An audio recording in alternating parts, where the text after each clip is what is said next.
Who is the Ghost of Kyiv? Is this Ghost of Kyiv video real? Who is the Ghost of Kyiv?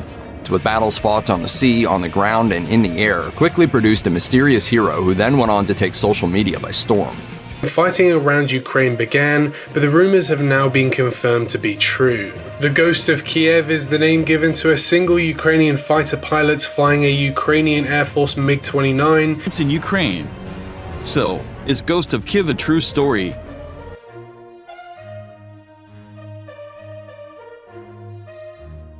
The most anticipated face reveal of the year is going to have to be the Ghost of Kyiv, if that is even a real person, or maybe it's just propaganda turned urban legend.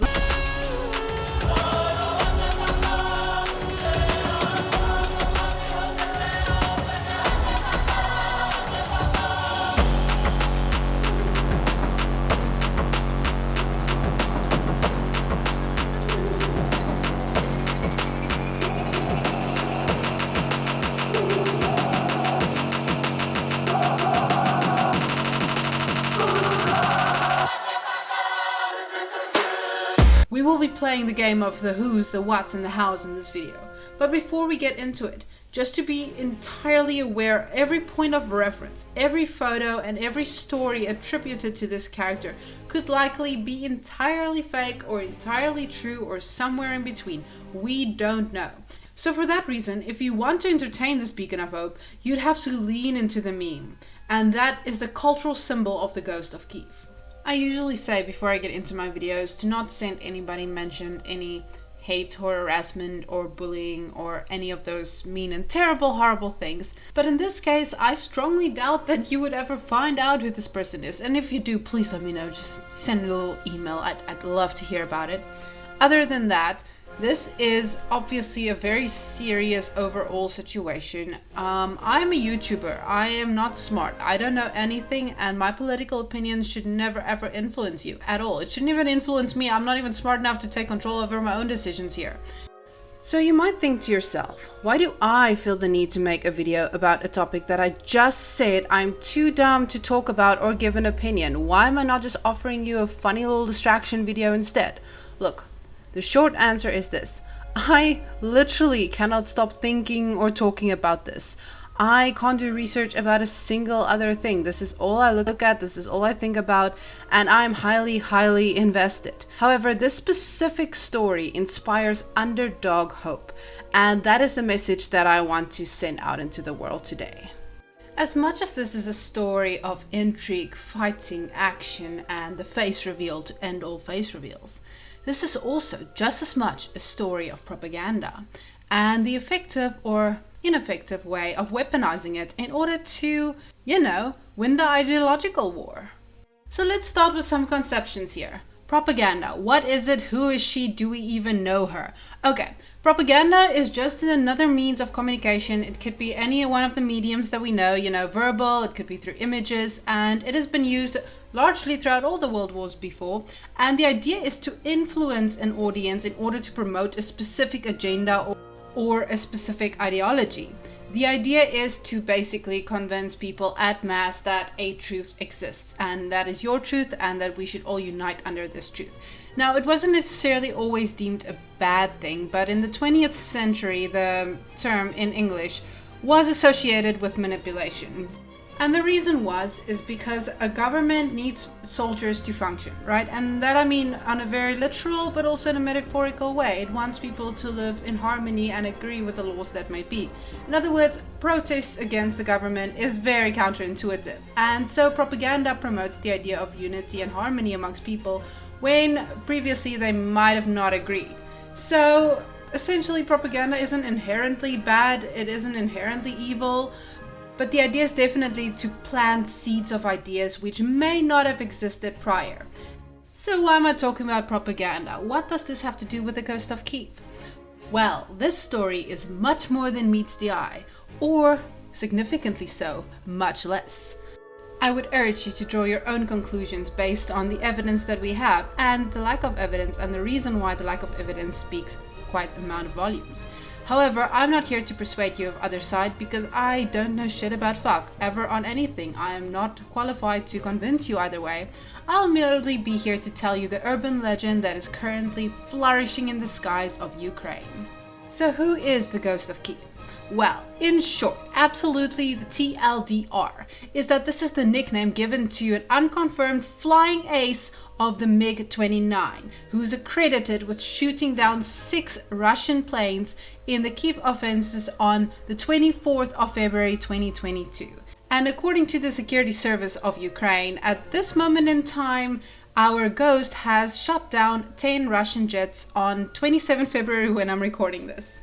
So, although it is probably likely kinda looking like it might be the case that the Ghost of Kyiv is just an urban legend, it is important that we look at the memes, and by that I actually do mean the old ass traditional definition of a meme, not the current really cool ones. A meme actually originally was supposed to only mean like a cultural gene. Like it's literally the idea of speaking and understanding how a culture flourishes and sharing ideas through that. In the same way that genetics gets passed on, memes get passed on. That was essentially the idea. So basically how we express and share thoughts. And the significance of the Ghost of Kyiv actually transcends any person. It is a symbol of hope and high morale for everybody both watching and participating. And of course is also a symbol of fear for the enemies, the Russians at this point. So how did this urban legend come to be? How did the Ghost of Kyiv manage to attain its status? Well, there was purportedly a specific clip that went around. It has currently racked up about 5 million views of a fighter pilot that is flying a MiG-29 and is just absolutely fucking crushing it.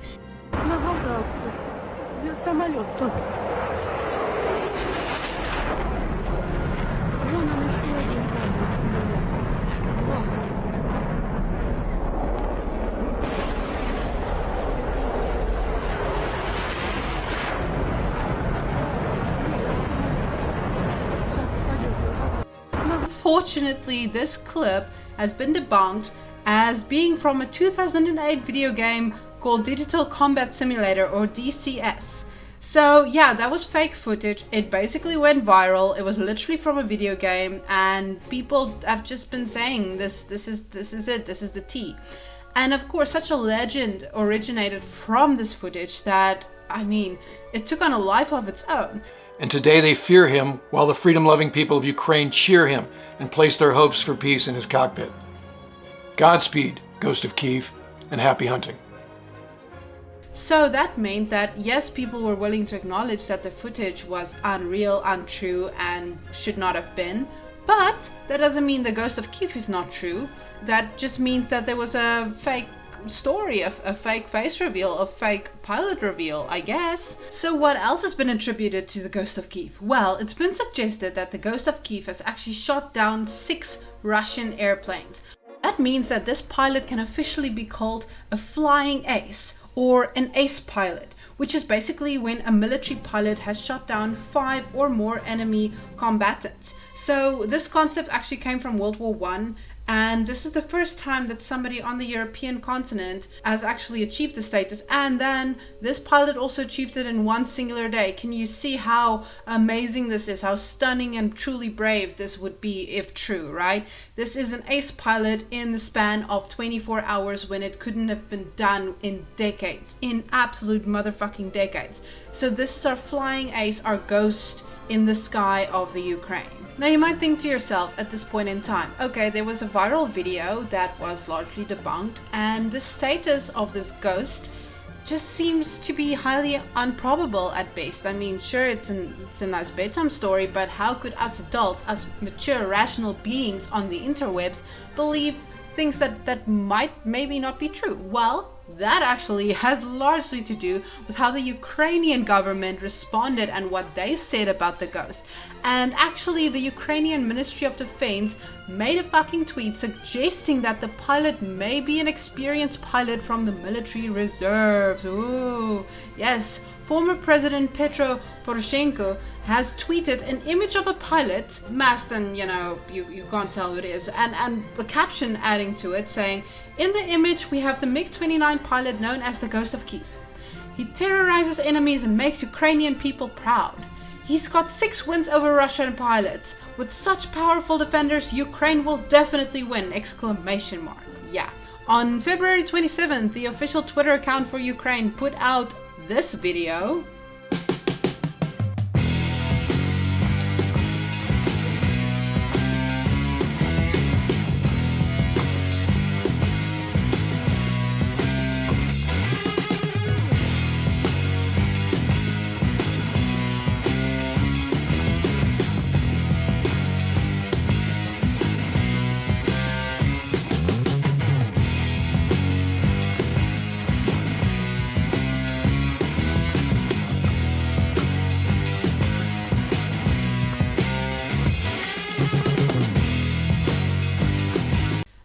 In it, they strongly suggest that the Ghost had shot down about 10 planes at this moment in time, while conceding that it's still unknown whether this person is responsible for all 10 of the Russian planes.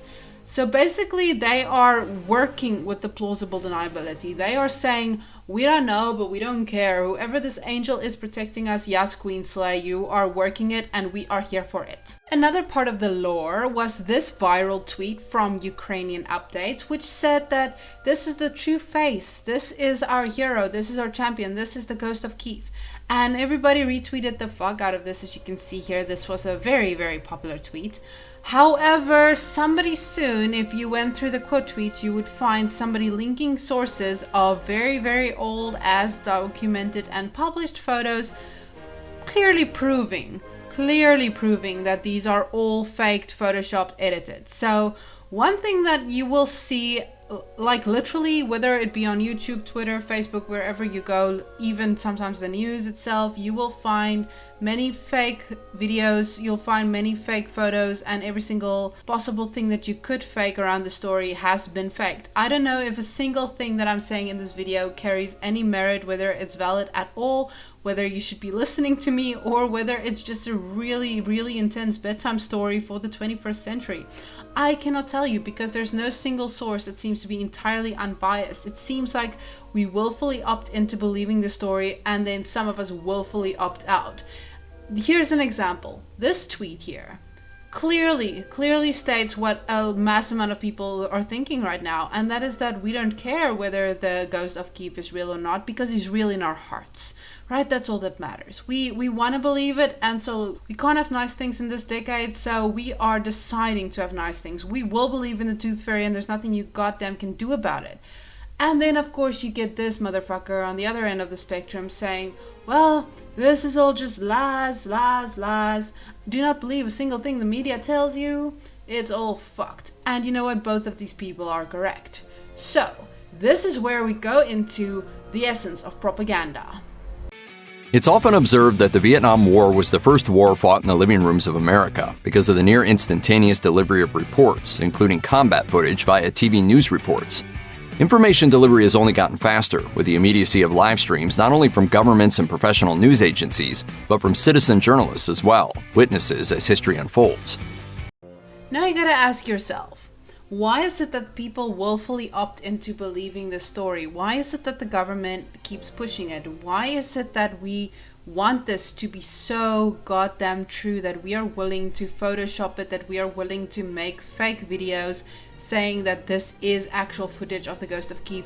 Why is it that the actual government of Ukraine would tweet this shit out in order to further propagate any of the information that we have clearly proven is just not true? Well, here's the thing about propaganda, as we discussed earlier. Propaganda is not supposed to inherently be negativity.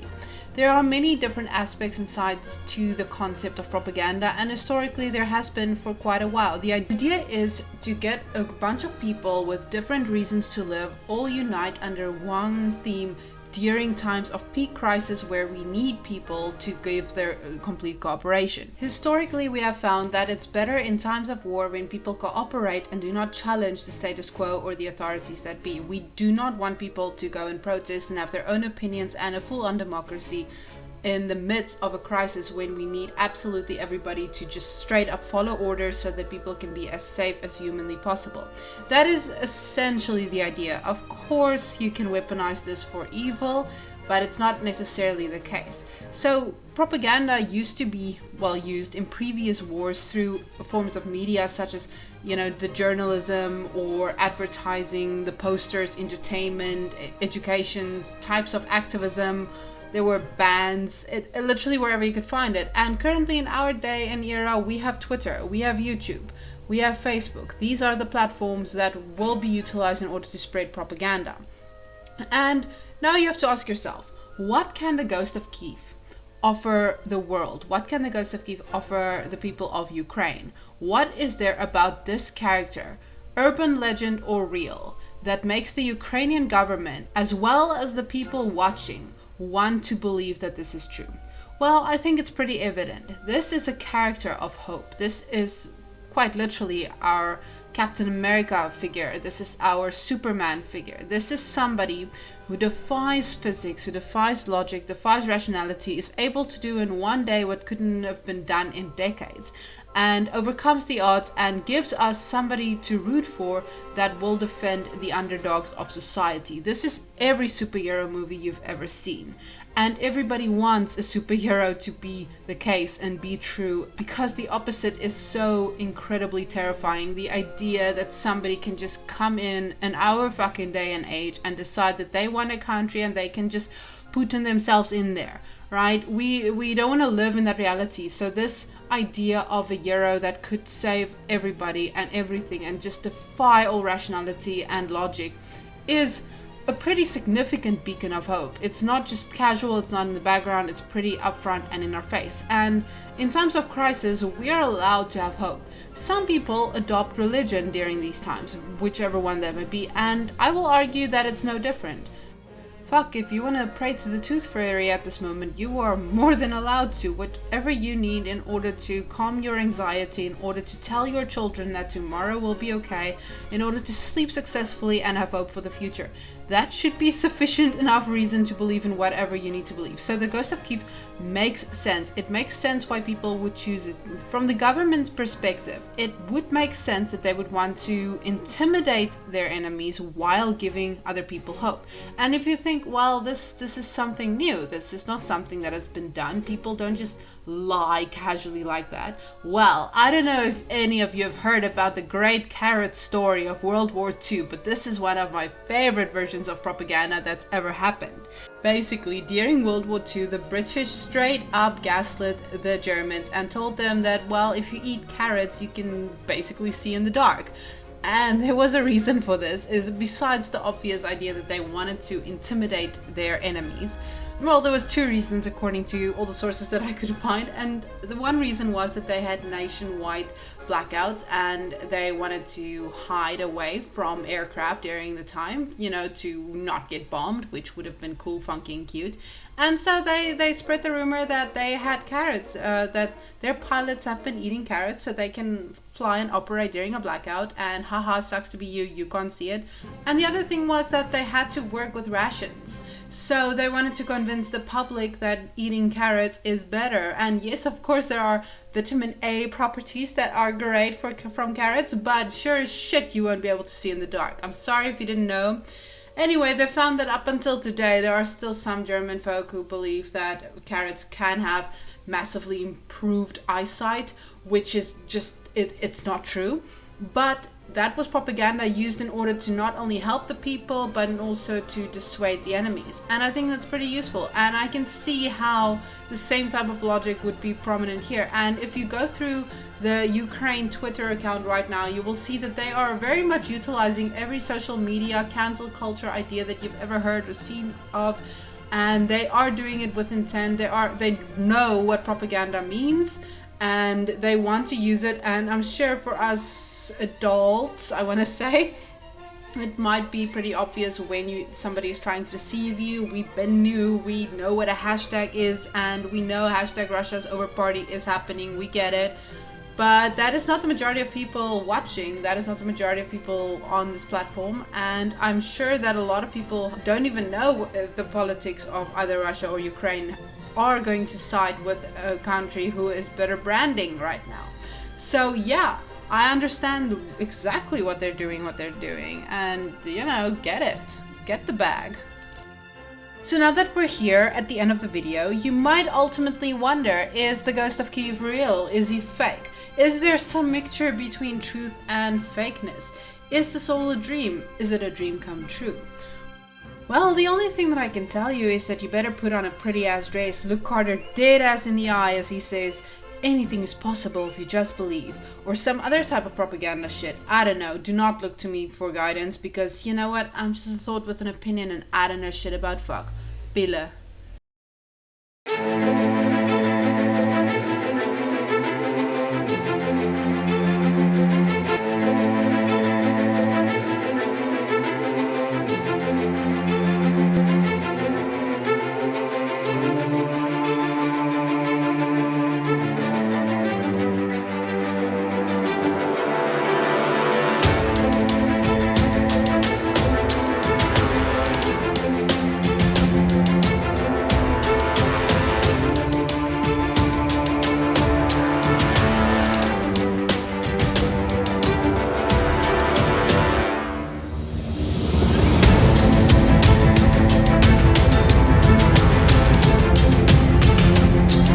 If Kiwi Farms can't face dogs you, then you're either the best kept national secret of all time, or you probably do not exist.